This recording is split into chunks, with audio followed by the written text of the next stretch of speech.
নন্দলাল বসুর নামেই কি কলাভবনের নন্দন মেলার এমন নাম? 60-এর দশকের একেবারে গোড়ার দিকের কথা।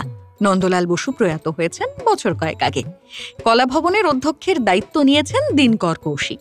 তিনি কলাভবনের বিভিন্ন বিভাগকে মনের মতো করে সাজিয়ে নিলেন।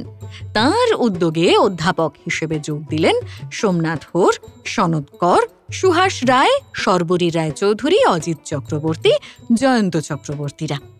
এ সময়ই ভাস্কর্যের কাজ করতে গিয়ে পায়ে গুরুতর চোট পেল এক ছাত্র। চিকিৎসা করাতে প্রয়োজন অর্থ সাহায্য। সকলের সম্মিলিত প্রচেষ্টায় চাঁদা তুলে সেই যাত্রা রক্ষা পেলেও দেখা দিল ভবিষ্যতের চিন্তা। আর তখনই দিনকর কৌশিক ভেবে ফেললেন এক আর্ট ফেয়ার বা শিল্প মেলা আয়োজনের কথা, যেখান থেকে উঠে আসা টাকায় ফান্ড গড়ে তোলা যাবে। সাল 1973 নন্দন মেলা নামে শুরু হলো কলাভবনের শিল্প মেলা। সেজে উঠল চিত্রকলা, ছাপাই ছবি ও ভাস্কর্যের অসামান্য সমারোহে। অনেকে বলেন নন্দলাল বসুর নামেই মেলার নাম, অনেকে অবশ্য মনে করেন তেমনটা নয়। নন্দন, যার ইংরেজি প্রতিশব্দ অ্যাস্থেটিস, তা থেকেই মেলা পেয়েছে এমন নাম।